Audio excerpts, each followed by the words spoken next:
لله نحمده ونستعينه ونؤمن به ونتوكل عليه ونعوذ بالله من شرور أنفسنا ومن سيئات أعمالنا من يهده الله فلا مضل له ومن يضلل فلا هادي له ونشهد أن لا إله إلا الله وحده لا شريك له ونشهد أن محمدا عبده ورسوله أرسله بالهدى ودين الحق ليظهره على الدين كله ولو كره المشركون اللهم صل على محمد وعلى آل محمد كما صليت على إبراهيم وعلى آل إبراهيم إنك حميد مجيد اللهم بارك على محمد وعلى آل محمد كما باركت على إبراهيم وعلى آل إبراهيم إنك حميد مجيد أما بعد فإن أصدق الكلام كلام الله وخير الهدي هدي محمد صلى الله عليه وسلم وشر الأمور محدثاتها وكل بدعة ضلالة وكل ضلالة في النار أعوذ بالله من الشيطان الرجيم بسم الله الرحمن الرحيم يا أيها الذين آمنوا اتقوا الله حق تقاته ولا تموتن إلا وأنتم مسلمون സ്നേഹാദരണീയരായ സത്യവിശ്വാസികളെ വിശ്വാസിനികളെ ജീവിതത്തിന്റെ എല്ലാ മേഖലകളിലും റഹ്മാനായ അള്ളാഹുവിന്റെ വിധിവിലക്കുകൾ കഴിവിന്റെ പരമാവധി സൂക്ഷിച്ച് നല്ല ഭക്തരായി ജീവിക്കണം എന്നോടെന്ന പോലെ ഓരോരുത്തരോടും ഉണർത്തുകയാണ്, വസിയത്ത് ചെയ്യുകയാണ്. അള്ളാഹു നമ്മെ എല്ലാവരെയും അനുഗ്രഹിക്കുമാറാകട്ടെ. കഴിഞ്ഞ ഒരു 1.5 ആഴ്ച നമ്മുടെ പത്രമാധ്യമങ്ങളും നമ്മുടെ സോഷ്യൽ മീഡിയകളിലൊക്കെ വളരെ പ്രയാസകരമായ ചില വാർത്തകൾ നമ്മൾ കേൾക്കുകയും വായിക്കുകയുമൊക്കെ ഉണ്ടായി. കുടുംബമായി ജീവിക്കുന്ന, പ്രത്യേകിച്ച് മാതാപിതാക്കളും മക്കളും ഒക്കെയായി വളരെ സന്തോഷത്തിൽ ജീവിക്കണമെന്ന് ആഗ്രഹിക്കുന്ന നമ്മുടെ മുന്നിലാണ് നമ്മൾക്ക് പലപ്പോഴും ഭയപ്പാടുണ്ടാകുന്ന വാർത്തകൾ വായിച്ചു കൊണ്ടിരിക്കുന്നത്. സ്വന്തം കുടുംബത്തിലുള്ള 16 വയസ്സുകാരിയെയാണ് നമ്മുടെ മകന്റെ പ്രായത്തിലുള്ള ഒരാൾ അതിനിഷ്ഠൂരമായി കൊലപാതകം ചെയ്ത് ആത്മഹത്യ ചെയ്തു. ബാക്കിയുള്ള വിവരങ്ങൾ നമ്മൾക്കറിയില്ല. കാരണങ്ങളൊക്കെ അന്വേഷണത്തിന് വിധേയമായി കൊണ്ടിരിക്കുന്നു. രണ്ടാമത്തേത് 18 വയസ്സ് മാത്രമുള്ള മുസ്ലിം ചെറുപ്പക്കാരനാണ്, കുട്ടിയാണ്. ലഹരി ഉപയോഗിച്ച് തടഞ്ഞ വാപ്പയെ പലക കൊണ്ടടിച്ച് ആശുപത്രിയിലാക്കിയത് നമ്മുടെ കൗമാണ്, നമ്മുടെ സമൂഹത്തിൽപ്പെട്ട, നമ്മുടെ ജില്ലകളിൽപ്പെട്ട ആളുകളാണ്. മൂന്നാമത്തൊരു വാർത്ത വായിച്ചത് അതേപോലെ തന്നെ സങ്കടമുണ്ടാകുന്നതാണ്. അനുഭവമായി നമ്മുടെ മുന്നിലേക്ക് വന്നതാണ്. കുടുംബം ആലോചിച്ച്, കൂട്ടുകാരാലോചിച്ച്, എല്ലാവരും ആലോചിച്ചൊരു വിവാഹം ഉറപ്പിക്കുകയും വിവാഹത്തിന്റെ 2 ദിവസം മുമ്പ് ആഭരണങ്ങളും പണവുമായി മറ്റൊരാളുടെ കൂടെ ആ പെൺകുട്ടി ഒളിച്ചോടുകയും അതിന്റെ ആഘാതത്തിൽ ആ വീട്ടിലെ വല്യമ്മ തളർന്നു വീണ് പിറ്റേ ദിവസം മരണപ്പെടുകയും ചെയ്തു. ഞാൻ പറയുന്നത് ഒരു വെക്കേഷൻ കാലമാണ്, നമ്മുടെ കുടുംബത്തിന്റെ കൂടെയാണ്. മുമ്പൊക്കെ അല്ലെങ്കിൽ കുറച്ചു മുമ്പ് വരെ കലാലയങ്ങളിൽ ഉണ്ടായിരുന്ന കുട്ടികൾ നമ്മുടെ കൂടെയുണ്ട്, നമ്മൾക്ക് പറയാനൊക്കെയുള്ള ഒരവസരമുണ്ട് എന്നതുകൊണ്ടാണ്. നമ്മുടെ മക്കളുടെ പ്രായത്തിൽ നമ്മൾ കേട്ടുകൊണ്ടിരിക്കുന്ന വാർത്തകൾ വളരെ സങ്കടകരമാണ്.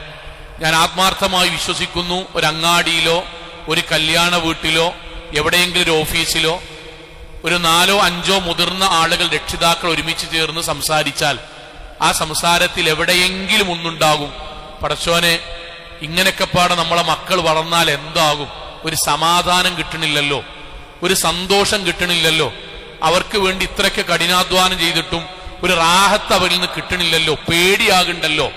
സഹോദരങ്ങളെ, ആ ഭയത്തിൽ നിന്ന് നമ്മൾക്കൊരു മോചനം ഉണ്ടാകണം. നമ്മുടെ മഹല്ലിൽ ദീനിയായ മഹല്ലാണ്. നമ്മുടെ ഇസ്ലാമികമായി നമ്മൾ നടത്തുന്ന പാരന്റിങ്ങിൽ 1-2 കാര്യങ്ങൾ കൂടി നമ്മൾ ശ്രദ്ധിക്കണമെന്ന് തോന്നുന്നു. അതിൽ ഒന്നാമത്തെ കാര്യം, നമ്മൾ ഇപ്പോൾ നടത്തുന്ന രക്ഷിതാക്കളുടെ വളർത്തലിൽ, ഞാനടക്കം നമ്മൾ വളർത്തുന്നതിൽ 1-2 വ്യത്യാസങ്ങൾ നിർബന്ധമായും നമ്മൾ നടത്തിയിട്ടില്ലെങ്കിൽ ഇപ്പോൾ കേൾക്കുന്ന വാർത്തകൾ അധികം വൈകാതെ നമ്മുടെ വീട്ടിലും നമ്മുടെ നാട്ടിലും കേട്ടുകൊണ്ടിരിക്കും. അതിലൊന്നെന്താണെന്നറിയോ? നമ്മുടെ മക്കൾ വഴി പിഴച്ചു പോയതിന് ശേഷം അവരെ ദീനിയാക്കാനുള്ള ശ്രമമാണ് പലപ്പോഴും രക്ഷിതാക്കൾ നടത്തുന്നത്. തെറ്റാണ്. ഒന്നുകൂടി ഞാൻ ആ വാചകം പറയാൻ, മക്കൾ വഴി തെറ്റിപ്പോയതിന് ശേഷം അവരെ നേരെയാക്കാനുള്ള ശ്രമമാണ് ഇപ്പോൾ ഭൂരിപക്ഷം രക്ഷിതാക്കളിൽ നിന്നും നമ്മൾ കണ്ടുകൊണ്ടിരിക്കുന്നത്. അതുവരെ, വഴി പിഴക്കുന്നത് വരെ പടച്ചവൻ നമ്മുടെ മക്കൾക്ക് നന്നാകാൻ വേണ്ടി നമ്മുടെ മുന്നിൽ തന്നിട്ടുള്ള അവസരത്തെ നമ്മൾ ഉപയോഗപ്പെടുത്തുകയോ ആ കുട്ടിയെ ദീനിയാക്കുകയോ ചെയ്യാതെ പിഴച്ചു പോയതിനു ശേഷം ദീനിനെക്കുറിച്ചും തഖ്വയെക്കുറിച്ചും പരലോകത്തെക്കുറിച്ചും ചിന്തിക്കുന്ന തരത്തിലേക്ക് അവരെത്തിക്കാനുള്ള ശ്രമം, അതാണ് ഈ പലപ്പോഴും പല രക്ഷിതാക്കളും നടത്തുന്നത്. അത് ഫലം വളരെ കുറവുള്ളതും ഒരു വേള രക്ഷിതാക്കൾ എന്നുള്ള നിലക്ക് നമ്മുടെ ജീവിതത്തിൽ നമ്മൾ ആ കുട്ടികളോട് ചെയ്യുന്ന ഏറ്റവും വലിയ ക്രൂരതയാണ്. സഹോദരങ്ങളെ, ഒരു ചെറിയൊരു കാര്യം പറയാം. ഒരു കുടുംബത്തിൽ മരണം നടന്നു. ആ കുടുംബത്തിൽ 3 കുട്ടികളാണ്. മൂത്തത് ആൺകുട്ടിയാണ്, താഴെ 2 പെൺകുട്ടികളാണ്. ആ മൂത്ത ആൺകുട്ടി ആ മഹല്ലിൽ ഒരുപാട് ദീനിയായ പ്രോഗ്രാമുകളൊക്കെ നടക്കും. പക്ഷെ അവൻ പങ്കെടുക്കൂല. വാപ്പാക്കും ഉമ്മാക്കും അവൻ പങ്കെടുക്കണം എന്നില്ല. പക്ഷെ അവന്റെ 21ാമത്തെ വയസ്സിൽ കാർ ആക്സിഡന്റിലോ മരിച്ചു. ആ കുടുംബത്തിലെ ആദ്യത്തെ ആൺകുട്ടിയാണ്. ഇനി താഴെ 2 പെൺകുട്ടികളെ ഉള്ളൂ. ആ കാർ ആക്സിഡന്റിൽ മരിച്ച് തഅസിയത്തിന്റെ ഭാഗമായി നമ്മൾ ആ വീട്ടിലേക്ക് 3 ദിവസം പോയി. 3ാമത്തെ ദിവസം കരഞ്ഞു കലങ്ങിയ കണ്ണുമായി ഉമ്മ വന്ന് ഒന്ന് സംസാരിക്കണം, സമാധാനത്തിനാണ്. ആ സംസാരത്തിന്റെ അവസാനം ഉമ്മ ചോദിച്ച ചോദ്യം ഞാൻ നിങ്ങളുടെ മുന്നിൽ പറയാൻ, പലപ്പോഴും നിങ്ങൾ കേട്ടിട്ടുണ്ടാവും. മൗലവി, എന്റെ കുട്ടി പോയി, ആകണ്ടായതിന്റെ ആൺകുട്ടിയാണ്, എനിക്ക് ഉൾക്കൊള്ളാൻ കഴിയുന്നില്ല. പക്ഷെ ഞാൻ അതിനെങ്ങനെ പ്രാർത്ഥിച്ചുകൊണ്ട് ശരിയാക്കുന്നുണ്ട്. പക്ഷെ എന്റെ മനസ്സിലെ നീറ്റൽ ഞാൻ നിങ്ങളോട് ചോദിക്കാൻ, ഇനി എന്റെ കുട്ടിക്ക് സ്വർഗം കിട്ടാൻ ഞാൻ എന്തെങ്കിലും ചെയ്തിട്ട് കാര്യമുണ്ടോ? വല്ലാത്തൊരു ചോദ്യമാണ് ഒരു ഉമ്മാന്റെ. 21ാമത്തെ വയസ്സിൽ എന്റെ കുട്ടി പോയി, ഇനി എന്റെ കുട്ടിക്ക് സ്വർഗം കിട്ടാൻ ഞാൻ എന്തെങ്കിലും ചെയ്തിട്ട് കാര്യമുണ്ടോ? രക്ഷിതാക്കളെ, നമ്മൾ പച്ചയായ മനുഷ്യന്മാരാണ്, പച്ച മനുഷ്യന്മാരാണ്. നമ്മുടെ ജീവിതത്തിൽ നമ്മൾ അനുഭവിക്കുന്നതിലെ ഏറ്റവും വലിയ ദുരന്തം എന്താ അറിയോ? നമ്മൾ ഈ വർത്താനവും നമ്മൾ ഈ കാട്ടിക്കൂട്ടലും നമ്മൾ ഈ പോഷ ലൈഫും നമ്മളെ തന്റെയൊക്കെ നിൽക്കും. നമ്മൾ ജീവിച്ചുകൊണ്ടിരിക്കെ നമ്മുടെ ഏതെങ്കിലും ഒരു ആൺകുട്ടിയോ പെൺകുട്ടിയോ പേരക്കുട്ടിയോ മരിച്ചു പോകുക. സോളെ, ആ മയ്യത്ത് കാണാൻ വേണ്ടി നമ്മുടെ മഹല്ലത്തെ കുടുംബത്തെ കൂട്ടുകാരന്മാര് അധ്യാപകരൊക്കെ വരിക. ഓരൊക്കെ മുന്നിൽ നമ്മളെ ഓനുമ്മാനും ബാപ്പാനൊക്കെ സഹായിക്കണ്ടേ, ഓനെ പള്ളിക്കൊക്കെ ഇല്ലാന്നേ ഉള്ളൂ, ഓള് പള്ളിക്കൊക്കെ ഇല്ലാന്നേ ഉള്ളൂ, അടുക്കളയിൽ നിന്നൊക്കെ സഹായിക്കണ്ടേ, ഓൾ ഇസ്ലാമിക വേഷം ഇല്ലാന്നേ ഉള്ളൂ, ബാക്കി ഇങ്ങനൊക്കെ നമ്മൾ ആളുകളുടെ മുന്നിൽ നമ്മുടെ കുട്ടിയെക്കുറിച്ച് നമ്മുടെ പേരക്കുട്ടിയെക്കുറിച്ച് എത്ര നന്നാക്കി പറയുമ്പോഴും നമ്മുടെ ഹൃദയത്തിനകത്ത് പടച്ചോനെ ഞാൻ പറഞ്ഞാ പോലും നിസ്കരിക്കില്ലല്ലോ, ഞാൻ പറഞ്ഞാ പോലും ദീനിയായി ജീവിക്കില്ലല്ലോ, അള്ളാഹ്ക്ക് ഇഷ്ടപ്പെട്ട കാര്യങ്ങൾ ഒരു ചെയ്യലില്ലല്ലോ എന്ന് മനസ്സിലുണ്ടെങ്കിൽ നമ്മൾ കുറ്റബോധം പേറി ഈ ദുനിയാവിൽ ജീവിക്കേണ്ടി വരും. ഇതാണ് ഏറ്റവും വലിയ ദുരന്തം. ഞാൻ ആ ഉമ്മയോട് പറഞ്ഞ വാചകം ഇദാ മാത്തൽ ഇൻസാൻ, നിങ്ങൾ പ്രാർത്ഥിച്ചോളിൻ. പക്ഷെ ദീനിന്റെ നിയമം എന്താ അറിയോ?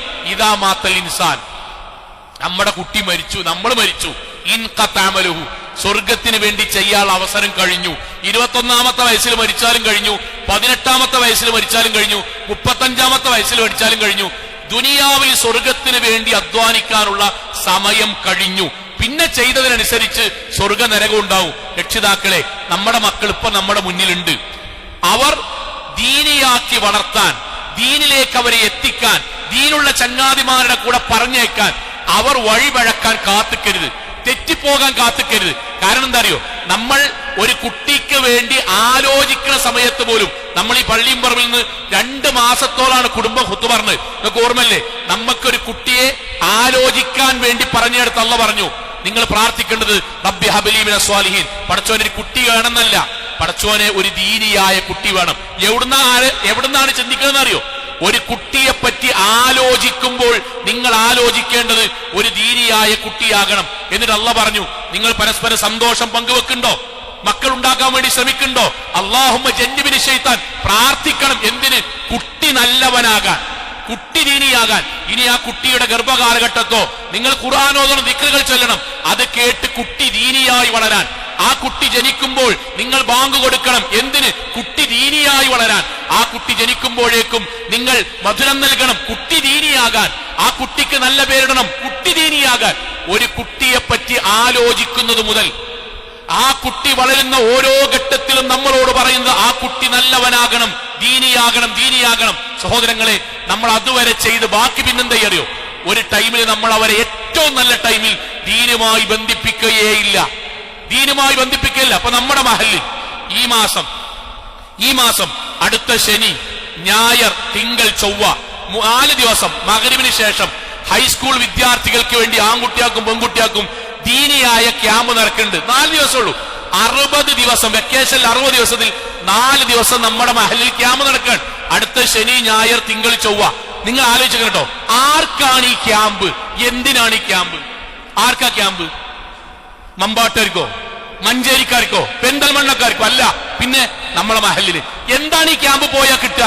അവർക്ക് വാപ്പാനും മാനും നല്ല പോലെ നോക്കണമെന്ന് കിട്ടും, ചൊല്ലേണ്ട ദിക്റുകൾ കിട്ടും, പടച്ചോനെ മാത്രം വിളിച്ച് പ്രാർത്ഥിക്കണമെന്ന് കിട്ടും, അവരെ നടത്തുന്ന സാമ്പത്തികമായ ക്രയവിക്രയങ്ങളിൽ ഹലാലു ഹറാം ഏതാന്ന് കിട്ടും, രഹസ്യത്തിൽ പടച്ചോനെ സൂക്ഷിക്കണമെന്ന് കിട്ടും, അവിഹിതമായ ബന്ധങ്ങളിൽ നിന്ന് പോകരുന്ന് കിട്ടും.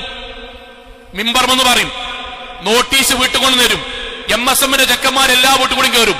ഇനി അടുത്ത നമ്മളെ കൂടാട്ടോ, നമ്മളെ മക്കളെ സ്വർഗത്തിലേക്കാക്കാൻ മഹല്ലൊരുങ്ങി, വിദ്യാർത്ഥികൾ ഒരുങ്ങി, മദ്രസ ഒരുങ്ങി, പണ്ഡിതന്മാർ വന്നു, മഹലിന് പൈസയും കൊടുത്തു. നീ നമ്മളെ പെരുമാറ്റാട്ടോ.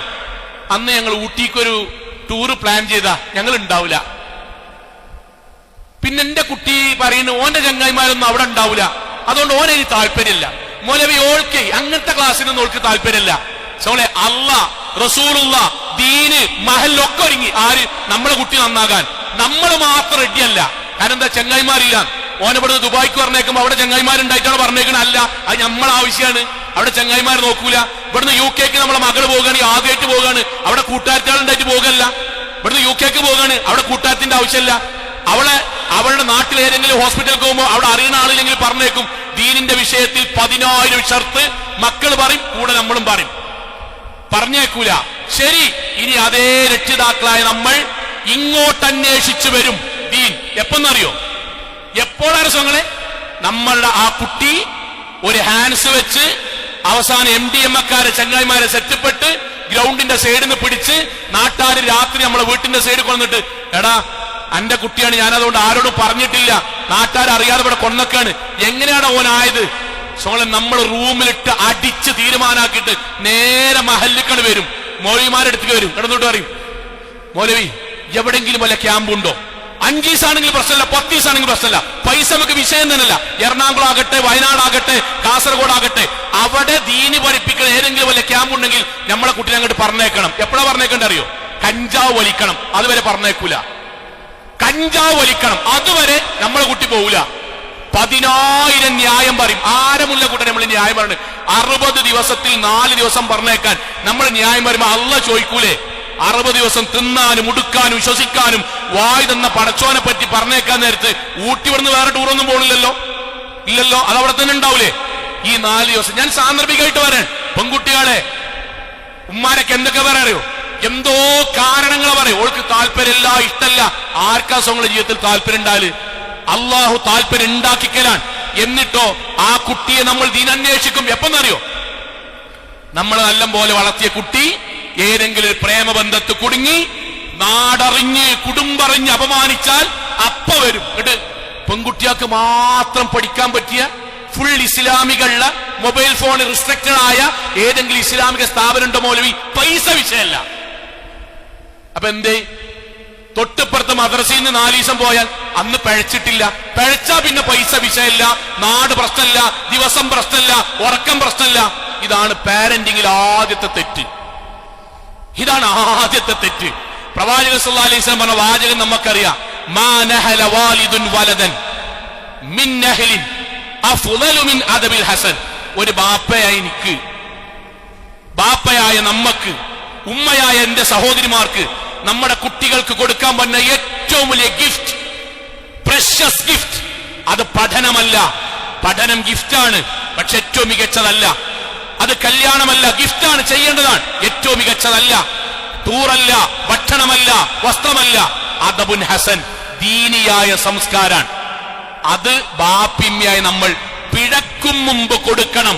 കൊടുത്തിട്ടും പിഴച്ചുപോയോ? പടച്ചവനോട് മഅദിറത്തുൻ മിനല്ലാഹ്, നാഥാ ഞാൻ നോക്കിക്കണ്, ബാക്കി അലല്ലാഹ് പറയാ. ഇതാണ് ആദ്യം തിരുത്തണ്ടി. നമ്മൾ പിഴക്കുന്നത് വരെ കുട്ടികളുടെ ഇഷ്ടത്തിന് ഇങ്ങനെ നിൽക്കും. താല്പര്യമില്ല, ഇഷ്ടമല്ല, ഓല അങ്ങോട്ട് പോകാനാണ്. സങ്ങളെ നമ്മൾ ദീനിയായിട്ട് ആലോചിക്കുക. ആ കുട്ടിയെ പറ്റി അള്ളാഹ് നമ്മളോട് ചോദിക്കുമ്പോൾ നമുക്ക് പറയാൻ കഴിയണം, പടച്ചോനെ ദീനിന്റെ ഭാഗത്തേക്ക് ഞാൻ എത്തിച്ചിക്കണ്, ഞാൻ പരമാവധി അതിനുവേണ്ടി പൈസയും ചെലവാക്കിക്കണ്, ബാക്കി അവർ എന്തായി അള്ളാഹു അതിന്റെ കഴിവിൽപ്പെട്ടതല്ല. അതിലേക്ക് നമ്മുടെ പാരന്റിങ് ഇങ്ങോട്ട് വരണം. ഏറ്റവും പ്രധാനമായ കാര്യമാണ് പറഞ്ഞത്. നമ്മുടെ മക്കൾക്ക് ദീനിന്റെ ഒരു കാര്യം നമ്മൾ പറഞ്ഞു കൊടുത്താൽ വിപ്ലവകരമായ മാറ്റം അവർക്ക് ഉണ്ടാവും. രക്ഷിതാക്കൾ വിചാരിക്കണ പോലെയല്ല. നമ്മൾ ഖുത്ബ ചെയ്യുന്ന ഒരു 15 വട്ടം 15 വട്ടം ഒരേ കാര്യം കേട്ടാലും ചിലപ്പോൾ നമുക്ക് മാറ്റം ഉണ്ടാകുന്ന തോന്നില്ല. പക്ഷെ നമ്മളെ മക്കൾ അങ്ങനെയല്ല. എന്റെ മനസ്സിൽ ഇന്ന് ഓർമ്മയുണ്ട്. ഞാൻ രക്ഷിതാക്കളോട് പറയാൻ, രക്ഷിതാക്കളെ, ഒരു എഞ്ചിനീയറിംഗ് സ്ഥാപനത്തിൽ ക്ലാസ് എടുക്കാൻ, എഞ്ചിനീയറിംഗ് കുട്ടിയാക്കാൻ മാതാപിതാക്കളുമായി ബന്ധപ്പെട്ടതിന് ക്ലാസ് 3/4 മണിക്കൂറാണ്. അതിനുശേഷം സംശയങ്ങൾ ചോദിക്കാന്ന് പറഞ്ഞു. സംശയത്തിൽ ഒരു കണ്ണൂർ ജില്ലയിൽ ഒരു കുട്ടി എഴുന്നേറ്റ് ചോദിച്ചു, എനിക്കൊരു സംശയമുണ്ട്. അവന്റെ സംശയം രക്ഷിതാക്കളായ നമ്മൾ കേൾക്കേണ്ട സംശയമാണ്. അവൻ വന്നിട്ട് പറഞ്ഞു, മൗലവി നിങ്ങളെ ക്ലാസ്സിൽ നിങ്ങൾ പറഞ്ഞു വാപ്പാനും ഇമ്മാനും നോക്കണം, അവിടെയാണ് സ്വർഗം എന്നുള്ള കാര്യങ്ങളൊക്കെ പറഞ്ഞു. എന്റെ സംശയം ഇതാണ്, മൗലവി നിങ്ങളുടെ വീട്ടിൽ ഏതെങ്കിലും ഇടിവാട് തട്ടി കരിഞ്ഞു പോയ ഒരു തെങ്ങിന് സാറ് പണിക്കാരനെ വെച്ച് വളമിട്ട് വെള്ളമൊഴിച്ച് അതിന് ചുറ്റും വേലി കെട്ടി സംരക്ഷിച്ചു കൊണ്ടടക്കുവോ? ഇടിവാള് തട്ടി കരിഞ്ഞു പോയൊരു തെങ്ങിന്റെ അടിഭാഗം സംരക്ഷിക്കോ? ഇല്ല. ഓക്കെ. വർക്ക് ചെയ്യാത്ത എഞ്ചിൻ തകർന്നു പോയൊരു വാഹനം സാറിന്റെ വീട്ടിൽ സാറ് പെയിന്റ് അടിച്ച് എല്ലാ കൊല്ലവും അതിനുവേണ്ടി പണം ചെലവഴിച്ചിട്ട് സൂക്ഷിച്ചു വെക്കുവോ? ഇല്ല. മൂന്നാമത്തെ ചോദ്യം എന്താ അറിയോ? എന്റെ വാപ്പാക്ക് 68 വയസ്സായിക്കണ്. നിങ്ങൾ ക്ലാസ് പറഞ്ഞ പോലെ വാപ്പാനൊരു കല്യാണത്തിന് ഞാൻ കൊണ്ടുപോയാൽ കിതച്ചിട്ട് വാപ്പാക്ക് മരുന്നായി കൊടുക്കണം. എന്റെ അമ്മാക്ക് 63 വയസ്സായിക്കണ്. ഉമ്മാ നിങ്ങൾ ക്ലാസ് പറഞ്ഞ പോലെ ഇവിടുന്ന് അങ്ങാടി കൊണ്ടുപോയാൽ പിറ്റേ ദിവസം മുട്ടുംകാലിന്റെ വേദനയ്ക്ക് ഞാൻ കുഴമ്പ് വാങ്ങിക്കൊടുക്കണം. ഓരോ പോക്കിനും ആശുപത്രി കയറിയിട്ട് 300 റുപ്യ നഷ്ടം മാത്രം വരുത്തുന്ന ഒരു വാപ്പാനിമാനും എന്തടിസ്ഥാനത്തിൽ ഞങ്ങൾ നോക്കണമെന്ന് പറഞ്ഞത്? നിങ്ങൾ പറഞ്ഞല്ലോ ഇടിവാള് തട്ടിയ ഒരു മരത്തെ നിങ്ങൾ സംരക്ഷിക്കൂല, കാരണം എന്താ? ഫലല്ല. വർക്ക് ചെയ്യാത്തൊരു വണ്ടി നിങ്ങൾ പെയിന്റ് അടിച്ചു കൊണ്ടിടക്കൂല, എന്തേ? ഫലല്ല. വാപ്പാക്ക് 68, നിന്റെ ചെലവില വാപ്പ ജീവിക്കണ്. ഞാൻ വിദ്യാർത്ഥിയാണ്, പക്ഷെ ഞാൻ പൈസ ഉണ്ടാക്കുന്ന എന്റെ ചെലവില വാപ്പയും ജീവിക്കണ്. ഇങ്ങോട്ട് ഉപകാരമില്ലാത്ത പ്രായമായ വാപ്പാനിമാനും എന്തടിസ്ഥാനത്തിലാ മോലി നിങ്ങൾ നോക്കണമെന്ന് പറഞ്ഞത്? ആ കുട്ടിക്ക് എന്താ അല്ലാത്തത്? രക്ഷിതാക്കളെ പറയും. കേരളത്തിലേറ്റവും ഇന്ത്യയിലേറ്റവും അറിയപ്പെടുന്ന എഞ്ചിനീയർ സ്ഥാപനത്തിലോ പഠിക്കുന്നത്. ഓൻ അവിടെ വരെ എത്താൻ വാപ്പിമ്മി എത്ര കഷ്ടപ്പെട്ടുണ്ടാവും, എത്ര പൈസ ചെലവാക്കിണ്ടാവും, എത്രമാത്രം ട്യൂഷന് പറഞ്ഞിട്ടുണ്ടാവും. പക്ഷെ അവന്റെ മനസ്സിൽ ഇന്നും അവൻ ഇത്രമാത്രം സ്നേഹിച്ച വാപ്പാനിമാന് തിരിച്ചു നോക്കണമോ എന്നാണ് അവന്റെ ചോദ്യം. ഞാൻ ആ കുട്ടിയെ കുറ്റം പറയില്ല, കാരണം എന്താ പറയുക, അവന് കിട്ടിയിട്ടില്ല, അവന് ബാക്കിയൊക്കെ കിട്ടി, തീരെ കിട്ടിയില്ല. നീ തിരക്കായിക്കൊണ്ടേ, കാരണം തിരക്കായോണ്ട്. കാരണം ഈ നാട്ടിലെ ക്ലാസ്സിനും തീന്നൊക്കെ പോണത് ഒഴിഞ്ഞിക്കുന്ന ആൾക്കാരാന്നുള്ള ധാരണയാണ്. ആ കുട്ടിയോട് ഇരുത്തിയിട്ട് പറഞ്ഞു, മോനെ പരലോകണ്ട്. ആദ്യത്തെ വാക്കതാണ് പരലോകണ്ട്. ഒറ്റക്കൊറ്റക്ക മോനെ വരിക. ഫരീഖുൽ ജന്ന ഫരീഖുൽ സഈർ. ഒരു വിഭാഗം ആളുകൾ അല്ലാഹു സ്വർഗത്തിലേക്കും മറ്റൊരു വിഭാഗം ആളുകൾ അല്ലാഹു നരകത്തിലേക്കും പറഞ്ഞേക്കും. അവിടെ ആ സ്വർഗം കിട്ടാൻ റിളല്ലാഹു ഫീ റിളൽ വാലിദൈൻ, ഉമ്മാന്യം വാപ്പാന്യം തൃപ്തി ഉണ്ടെങ്കിലേ സ്വർഗം കിട്ടുള്ളൂ. മോനെ അവിടെ നരകത്ത് പോണത് വസുഖ്തുല്ലാഹി ഫീ സുഖ്തിൽ വാലിദൈൻ, ഉമ്മാന്യം വാപ്പാന്യം കോപുണ്ടെങ്കിൽ നരകത്തിലേക്ക് പോകേണ്ടി വരട്ടോ. അതുകൊണ്ട് ഉമ്മാനും വാപ്പാനും നോക്കുക എന്ന് പറഞ്ഞത് തെങ്ങ് നോക്കുന്നത് പോലെ, വാഹനം നോക്കുന്നത് പോലെ ഉപകാരം വെച്ച് നോക്കാനുള്ളതല്ലട്ടോ, സ്വർഗത്തിന് വേണ്ടി നോക്കാനുള്ളതാണ് കേട്ടോ. അതുകൊണ്ട് ഉമ്മ എന്ന് പറയുന്നത് തഹ്ത അഖ്ദാമിൽ ഉമ്മഹാത്ത്, ഉമ്മയുടെ കാലിന്റെ അടിയിലാണ് സ്വർഗം എന്ന ആശയമുണ്ട്. ഹദീസിൽ ദുഅഫുണ്ടെങ്കിലും അൽ അബു ഔസത്തു അബ്വാബിൽ ജന്ന, വാപ്പ എന്നത് സ്വർഗത്തിന്റെ മധ്യത്തിലുള്ള കവാടമാണ്. അതുകൊണ്ട് സ്വർഗത്തിൽ പ്രവേശിക്കാൻ ഉമ്മാന്റെ അനുവാദം വേണം, സ്വർഗത്തിന്റെ ഉള്ളിൽ പ്രവേശിക്കാൻ വാപ്പാന്റെ തൃപ്തിയും വേണം. അതുകൊണ്ട് വാപ്പാനിമ്മാനും നോക്കണം കേട്ടോ. ക്ലാസ് കഴിഞ്ഞ് കൈ തന്നിട്ട് അവൻ പറഞ്ഞ വാക്കെന്നറിയോ? ഞാൻ വാപ്പാനിമ്മാനും നോക്കുന്നുണ്ട് മൗലവി, പക്ഷെ എന്റെ മനസ്സിൽ ഇപ്പോഴാ തൃപ്തി വന്നത്, ഇനി മരിക്കണത് വരെ വാപ്പാനും ഉമ്മാനും ഞാൻ എന്റെ ജീവിതത്തിൽ ഞാൻ എന്റെ കാറുകൾ സ്നേഹിക്കും മൗലവി. സോളെ 2 മിനിറ്റിന്റെ ഉത്തരാണ്, 2 മിനിറ്റ്.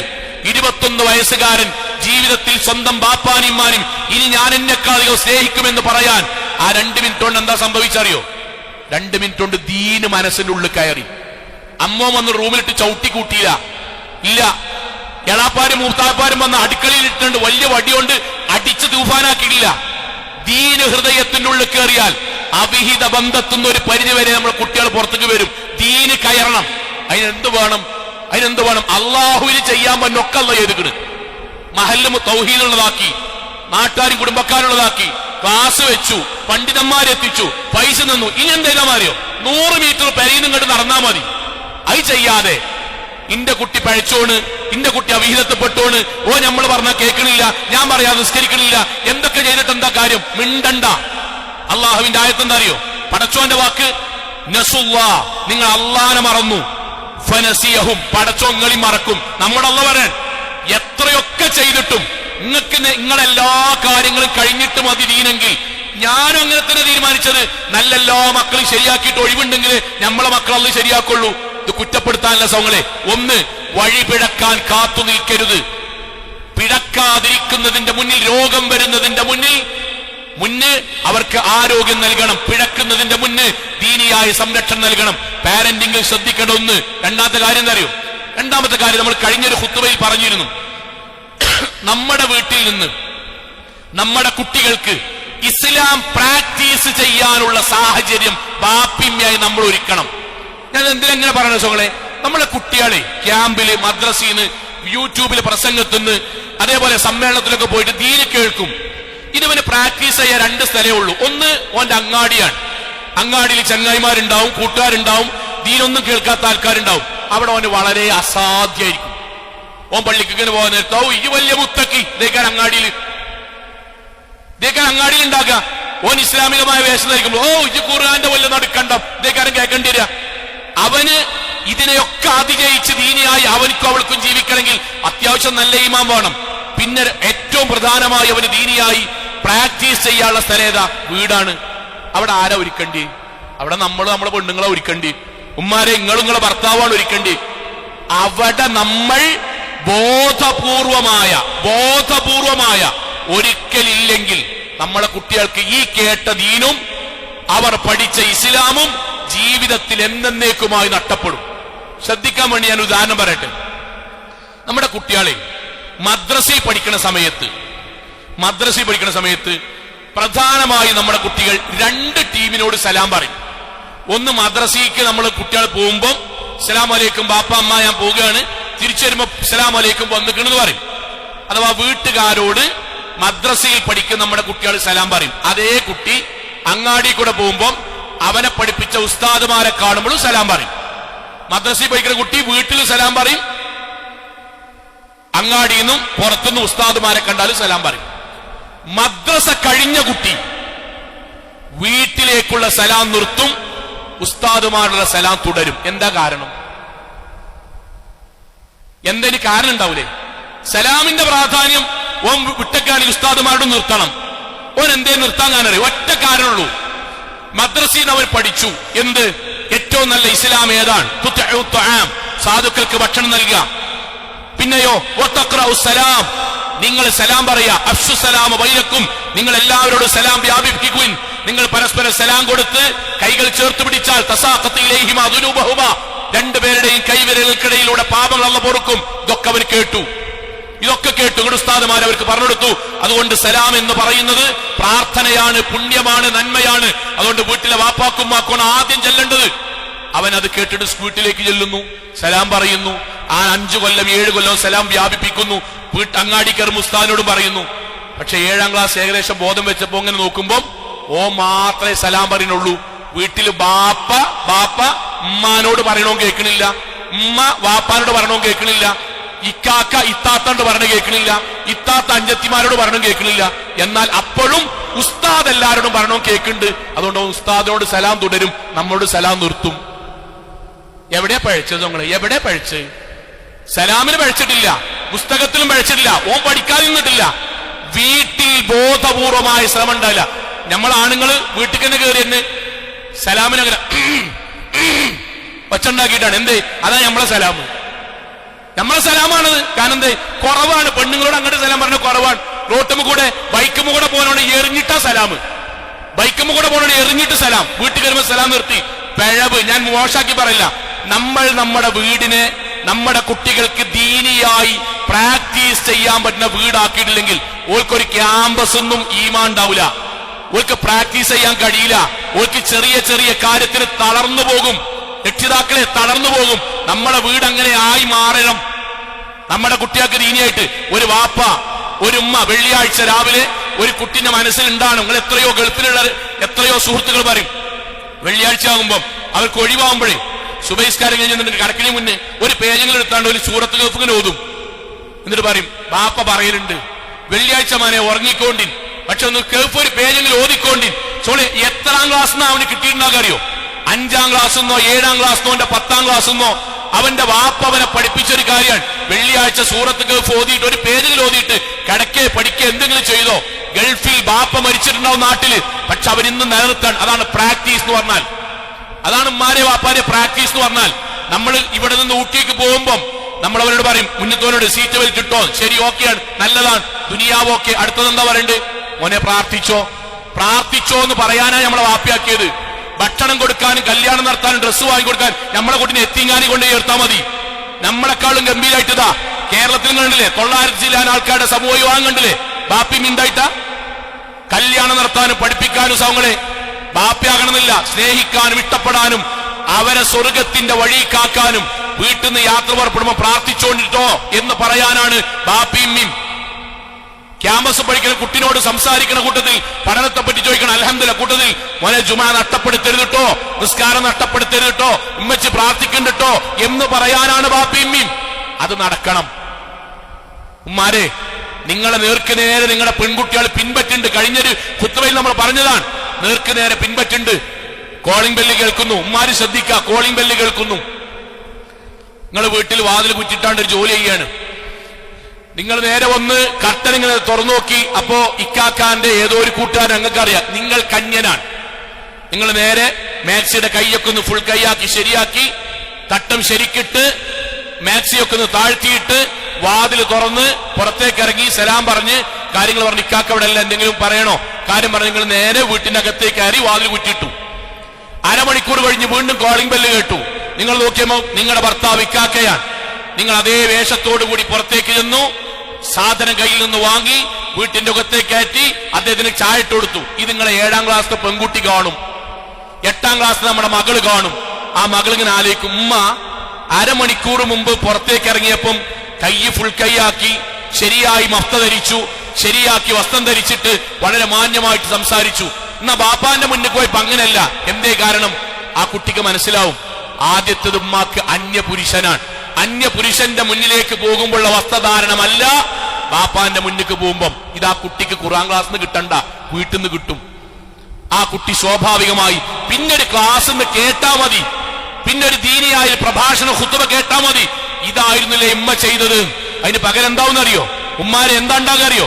നമ്മൾ നമ്മുടെ ഭർത്താവിന്റെ മുന്നിലേക്ക് പോണ അതേപോലെ മീൻകാരന്റെ മുന്നിക്കും പോകും, പാൽക്കാരന്റെ മുന്നിക്കും പോകും, ഓട്ടോറിക്ഷ ഡ്രൈവറെ മുന്നിക്കും പോകും, നാട്ടു തായലോക്കക്കാരന്റെ മുന്നിക്കും പോകും. അപ്പൊ ആ കുട്ടിന്റെ മനസ്സിൽ എന്തുണ്ടാവുന്നറിയോ? അന്യൻ എന്നത് നമ്മുടെ കുടുംബത്തിലില്ല. ഇത് നമ്മളേക്കൊന്ന് പഠിക്കും. അപ്പൊ സ്വാഭാവികമായി നമ്മുടെ വീട്ടിലേക്ക് വരുന്ന ആ പെൺകുട്ടിയുടെ ആൺ സുഹൃത്തുക്കളോടും പെൺ സുഹൃത്തുക്കളോടും നമ്മുടെ ആങ്ങളമാരോടും ആ കുട്ടി ഒരേപോലെ പെരുമാറും. കൈയൊടുക്കുന്നോടത്തും ഒരേപോലെയും മടിയിലിരിക്കുന്നോടത്തും ഒരേപോലെയും. കാരണം എന്താണ്? ആൺ പെൺ വ്യത്യാസവും അന്യരും കുടുംബക്കാരും നമ്മുടെ വ്യത്യാസവും നമ്മളിൽ നിന്ന് പ്രാക്ടീസ് ചെയ്യേണ്ടത് ആ കുട്ടി കണ്ടിട്ടില്ല. ഞാൻ മോശാക്കല്ല, ആലോചിച്ച് നോക്കി. ഇതെന്തിനാ പറയണറിയോ? നാട്ടിൽ മുഴുവൻ ഇങ്ങനത്തെ വാർത്ത കേൾക്കുമ്പം നെടുവീർപ്പിട്ടാണ്ട് പടച്ചോനെ പടച്ചോനെ എന്ന് പറയുമ്പം അള്ളതിനൊക്കെ പരിഹാരം പറഞ്ഞു നിൽക്കണ്. ആ പരിഹാരത്തിന് നമ്മൾ റിസ്ക് എടുക്കാണ്ട് അത് നമ്മൾ ചെയ്യണം. ഇപ്പൊ കലാലയത്തിൽ ഒരു സർവകലാശാലയിൽ ഒരു കുട്ടിയുടെ ജാതിയുടെ പേര് പറഞ്ഞിട്ട് അവനെ കൊന്നല്ലോ. ആ വാർത്ത വായിച്ചപ്പോ ഞാൻ സങ്കടത്തോടു കൂടി ആ വാർത്ത വായിക്കുമ്പോഴും ഒരു ഭാഗത്തിന്റെ മനസ്സിൽ ഒരു സംഭവം ഓർമ്മ വരികയാണ്. ഒരു ക്യാമ്പ് നടക്കുകയാണ്. ആ ക്യാമ്പില് ഒരു നല്ലൊരു കുട്ടി, നല്ല ഭാഷയിൽ സംസാരിക്കുന്ന കുട്ടിയാണ്. അപ്പൊ ആ കുട്ടിയോട് ഇങ്ങനെ സംസാരിച്ചപ്പം പലരും ചെറിയ ചെറിയ അങ്ങോട്ടും ഇങ്ങോട്ടും കുസൃതിയായി ഇങ്ങനെ കളിയാക്കിക്കൊണ്ടിരിക്കുമ്പോ അവൻ മാത്രം കളിയാക്കില്ല. അവരോട് ഇങ്ങനെ സംസാരിച്ചു പോകുന്നിട്ട് പറഞ്ഞു, ഞാൻ 9ാം ക്ലാസ് പഠിക്കുമ്പം, ഞാനും ബാപ്പിമ്മയൊക്കെ നല്ല കമ്പനിയാണ്. 9ാം ക്ലാസ് പഠിക്കുമ്പം വീട്ടിൽ വന്നിട്ട് കുടുംബത്തിലെ സ്കൂളിലെ കാര്യങ്ങൾ ഇങ്ങനെ പറഞ്ഞ കൂട്ടത്തിൽ ഞാൻ 1-2 കുട്ടികളെ ഇങ്ങനെ പരിചയപ്പെടുത്തി. വീട്ടിൽ ഇങ്ങനെ പറയുമ്പോ ആ കറുത്തിട്ട് ഉരുണ്ടിട്ടുള്ള എന്ന് പറഞ്ഞിട്ട് ഒരാളെ പരിചയപ്പെടുത്തി. മറ്റൊരാളെ ഞാൻ കണ്ണിന്റെ ഒരു ചെറിയൊരു കോങ്കണ്ണുണ്ടായിരുന്നു, അത് അടയാളപ്പെടുത്തി ഇങ്ങനെ വർത്താനം പറഞ്ഞു.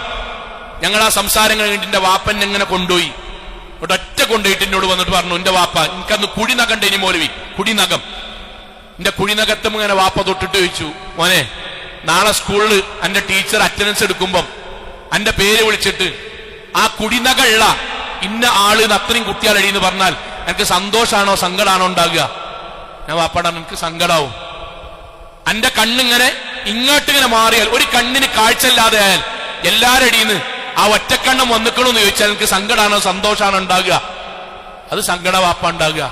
എടാ വാപ്പയായി എനിക്ക് കുറച്ച് കഷണ്ടുണ്ടല്ലോ എല്ലാരടിയില്, ആ കഷണ്ടിലെ നീണ്ട് തോട്ടിനെ പോലത്തെ ബാപ്പാന്റെ മകൻ എന്ന് പറഞ്ഞാൽ സങ്കട സന്തോഷം ഉണ്ടാകുക, സങ്കടം ഉണ്ടാകുക. എടാ ഒരാളെ കറുത്തോന്ന് വിളിക്കുമ്പം, ഒരാളെ ഉരുണ്ടവെന്ന് വിളിക്കുമ്പം, ഒരാളെ കണ്ണിന്റെ ഭാഗം പറയുമ്പം ഇതേ സങ്കടം ബാക്കിയുള്ളവർക്ക് ഉണ്ടാവും. പാപ്പാന്റെ കുട്ടിയെ ചെയ്യരുതിട്ടോ. ഇതിന്റെ പേരാ ഇസ്ലാം. ഒമന വാക്കെന്നറിയോ? എനിക്ക് പലപ്പോഴും ബാക്കിയുള്ളവർ വിളിക്കുമ്പം എനിക്കും തോന്നും, പക്ഷെ അന്ന് വാപ്പ പറഞ്ഞ വാചകം എനിക്ക് ഇന്നുണ്ട്. സർവകലാശാലയിൽ ഒരു അധ്യാപകന്റെ വാക്കുകൊണ്ട് ഒരു കുട്ടി ആത്മഹത്യ ചെയ്യുമ്പം +1 പഠിക്കുന്ന ഒരു കുട്ടി, ഞാൻ എന്റെ ജീവിതത്തിൽ ഒരാളെപ്പോലും കറുപ്പിന്റെയോ വെളുപ്പിന്റെയോ ജാതിയുടെയോ പേര് വിളിക്കൂല, എന്റെ ബാപ്പ അങ്ങനെയാ പഠിപ്പിച്ചത് എന്ന് പറഞ്ഞതിന്റെ പേരാ ദീൻ. ഇതാണ് വീട് എന്ന് പറയുന്നത്. അത് നമ്മുടെ വീട്ടിൽ ഉണ്ടാകണം. നമ്മൾ പറഞ്ഞല്ലോ, റമദാനിൽ ഓഫാക്കിയതാണ് സുബൈന്റെ അലാറം. ഉമ്മാരെ ഓണാക്കണം. വെക്കേഷനിൽ നമ്മളെ കാണുന്ന മക്കൾ സുബൈക്ക് എഴുന്നേക്കണ ബാപ്പാനിമാരാണ് കാണേണ്ടത്. വലത് കൈകൾ കൊണ്ട് കഴിക്കണ വാപ്പാനിമാരാണ് കാണേണ്ടത്.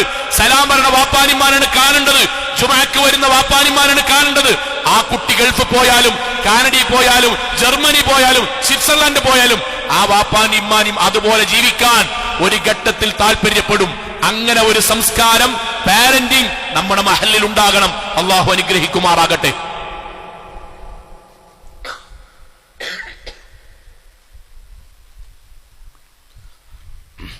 അൽഹംദുലില്ലാഹ് വസ്സലാത്തു വസ്സലാമു അലാ റസൂലില്ലാഹ് വഅലാ ആലിഹി വസഹ്ബിഹി അജ്മഈൻ. അമ്മാ ബഅദ്. തഖുല്ലാഹ ഇബാദല്ലാഹ്.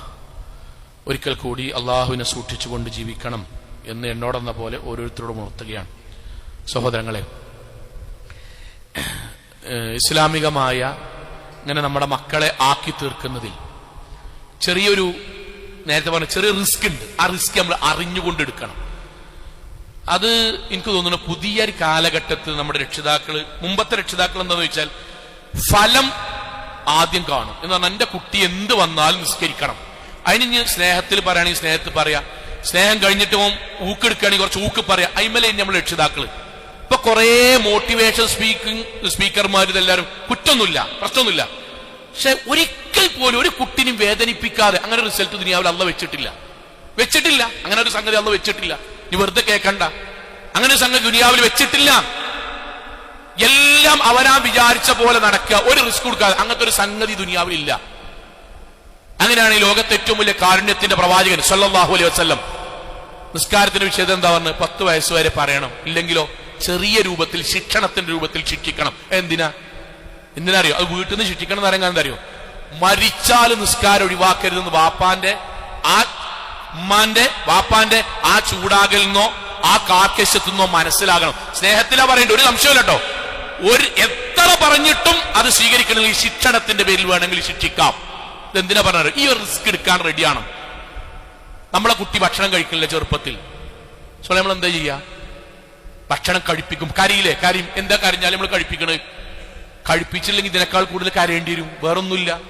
സ്കൂളിൽ പോകാൻ ഇഷ്ടമല്ല, നഴ്സറി പോകാൻ ഇഷ്ടമല്ല, നമ്മൾ എന്താ കാട്ടുക? ഇഷ്ടമുള്ള രൂപത്തിലുള്ള സ്ഥാപനമൊക്കെ നോക്കും, എന്നാലും ഇഷ്ടമല്ല, എന്നാലോ ആക്കിപ്പോരാൻ നേരത്ത് ജന്മ പിടിച്ച് നമ്മൾ കുട്ടിക്കാരിയില്ലേ? സങ്കടം ഉണ്ടാവില്ലേ? എന്നിട്ട് എന്തേ നമ്മൾ ആക്കിപ്പോരുന്ന്? ആ റിസ്ക് എടുത്താലേ ഓന് ജോലി ഉണ്ടാവുള്ളൂ, പഠിക്കുള്ളൂ, വിദ്യാഭ്യാസം ഉണ്ടാവുള്ളൂ. ഇതിൽ ആർക്കാ നാട്ടിൽ ഇവിടുന്ന് ഗൾഫ് പോകാൻ ആർക്കെങ്കിലും പൂതിണ്ടായിട്ട് പോവുക? എന്തേ? കുട്ടികളെ കെട്ടിക്കണമെങ്കിലും ഒരു നല്ലപോലെ പഠിക്കണമെങ്കിലും തൽക്കാലം ദാമ്പത്യം കുറച്ചു കാലത്ത് വേണ്ടെന്ന് വെക്കണം. ഇതാ ദുനിയാവ്. ദീനമ്മക്ക് എത്തുമ്പോ കാണാം കുട്ടികൾക്ക് ബോധ്യപ്പെട്ടതിന് ശേഷം അത് ആരൊക്കെ പറഞ്ഞു കൊടുത്തതാണ്. അങ്ങനല്ല, പറഞ്ഞു കൊടുക്കുക, സ്നേഹത്തിൽ ഇഷ്ടപ്പെട്ട് പറഞ്ഞു കൊടുക്കുക, ക്ലാസുകൾക്ക് കൊണ്ടുവരിക, ജുമാക്ക് കൊണ്ടുവരിക, പ്രസംഗം അയച്ചു കൊടുക്കുക. ആ കൂട്ടത്തിൽ ചിലത് നമ്മൾ ബോധപൂർവം പറയും. എന്താ സംഭവിക്കണം അറിയോ നിങ്ങള്? നമ്മളൊരു രസകരമായി നമ്മുടെ കുട്ടികളൊക്കെ നന്നാകും വേണം, പക്ഷെ നമ്മളാണ് നന്നാക്കിയത് പോലും അറിയും ചെയ്യരുത്. അങ്ങനെയാണ്. മൗലവി ഓന് പള്ളിക്കൊക്കെ വരുന്നില്ല, നിങ്ങൾ ഓനോടൊന്ന് പറയണം. അടുത്ത വാക്ക് എന്താ അറിയോ? ഞാൻ പറഞ്ഞിട്ടാണ് നിങ്ങൾ അറിഞ്ഞത്, നിങ്ങൾ പറയരുത്. അപ്പൊ പിന്നെ നമുക്ക് എന്താ വഹി ഇറങ്ങിയോ? അപ്പൊ എന്താ അറിയോ? ഓല് നമ്മളോട് തെറ്റാലും വേണ്ടില്ല, ബാപ്പാണ്ടും വേണം തെറ്റരുത്. ഓള് പണ്ടൊക്കെ ജുമാക്കും ക്ലാസ്സിനൊക്കെ വന്നിനി, ഇപ്പൊ അതിനൊന്നും താല്പര്യമില്ല. നിങ്ങൾ ഓളോട് കാര്യമായിട്ട് പറയണം, ഞാൻ ഒരു നമ്പർ തരാം, മൗലവി ഞാൻ പറഞ്ഞിട്ടാ വിളിക്കണമെന്ന് പറയരുത് കേട്ടോ. പിന്നെ എങ്ങനെ ഏതോ ഡയറി വെക്കുന്ന ഒരു നമ്പർ ഇട്ടിട്ട് അങ്ങോട്ട്, മോളെ ഞങ്ങൾക്ക് സുഖല്ലേ, ഇത് ജുമാക്കൊന്നും വരില്ല, അങ്ങനെ പറയേ. സോ ഈ റിസ്ക് എന്താ നമുക്ക് എടുത്താ? ഭക്ഷണത്തിന് ആ റിസ്ക് എടുക്കണ്ടല്ലോ.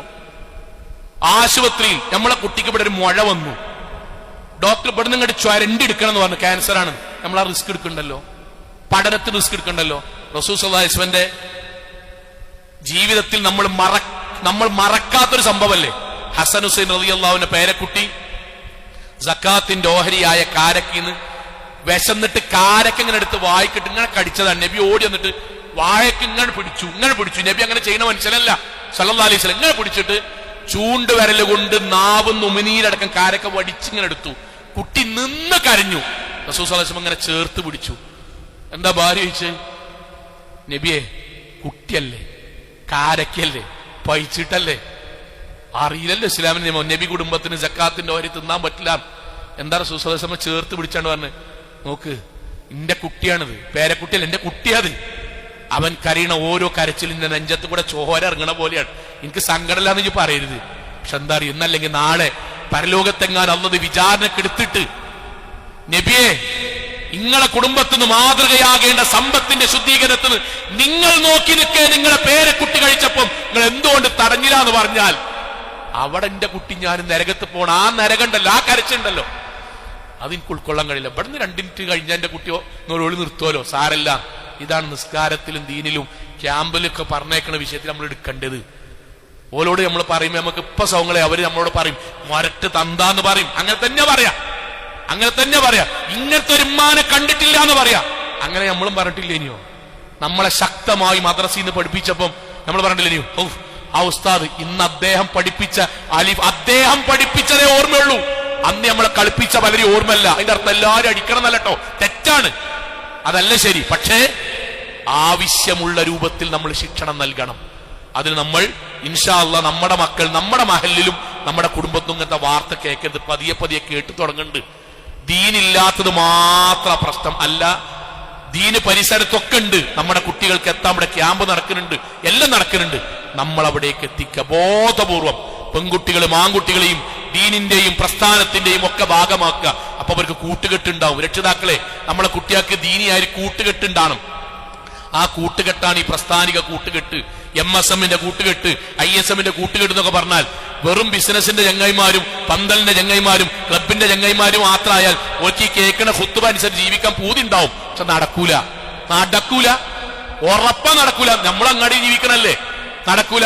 ഇവിടെ 7s 11s കാണാൻ നേരത്ത് എടാ ജമായത്തിൽ ഒരു 9 മണിക്കാ തുടങ്ങി, നമുക്ക് ഇന്ന് ജമായത്ത് കഴിഞ്ഞ് പോലെ ഈ ഒരു ഖുത്ബോണ്ടൊക്കെ മാറിയിട്ട് എത്ര കാലം ഉണ്ടാവും? ഓനെ ചടപ്പിച്ച് സൈഡാക്കും, അവിടെ സൈഡാക്കും. നമുക്കറിയാലോ. അങ്ങനെ അങ്ങാടിന്ന് ഉണ്ടാകുക.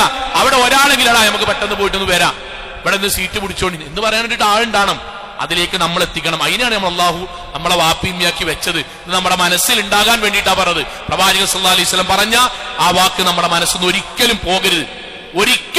ഒരു വാപ്പിയമ്മയും ഒരു കുട്ടിക്ക് നൽകേണ്ട ഏറ്റവും വലിയ ഗിഫ്റ്റ് എന്ന് പറയുന്നത് അള്ളാഹുവിന്റെ ദീൻ ആ മക്കളിലേക്ക് എത്തിച്ചു കൊടുക്കാന്നാണ്. അതുകൊണ്ട് ആ ഖുർആൻ ഖു അൻഫുസകും വഅഹ്ലീകും നാറ, വിശ്വാസികളെ, നിങ്ങൾ നമ്മളെയും നമ്മുടെ കുടുംബത്തെയും നരകത്തുനിന്ന് കാത്തുരക്ഷിക്കണം എന്ന ആയത്തിന് മഹാനായ ഇബ്നു മസ്ഊദ് റളിയല്ലാഹു അൻഹു കൊടുത്ത വ്യാഖ്യാനം എന്താ അറിയുന്നേ? വളരെ മനോഹരമായ വ്യാഖ്യാനാണ്. അല്ലിമു ഔലാദക്കും വഅദ്ദിബൂഹും, അവരെ വിജ്ഞാനം നൽകണം, മക്കൾക്ക് ദീന് പഠിപ്പിച്ചു കൊടുക്കണം, അതിനുള്ള സാഹചര്യങ്ങളിലേക്ക് എത്തിക്കണം. അതൊക്കെ എത്തിച്ചതിന് ശേഷം വീണ്ടും വഴിതെറ്റാണെങ്കിൽ സാരല്ല.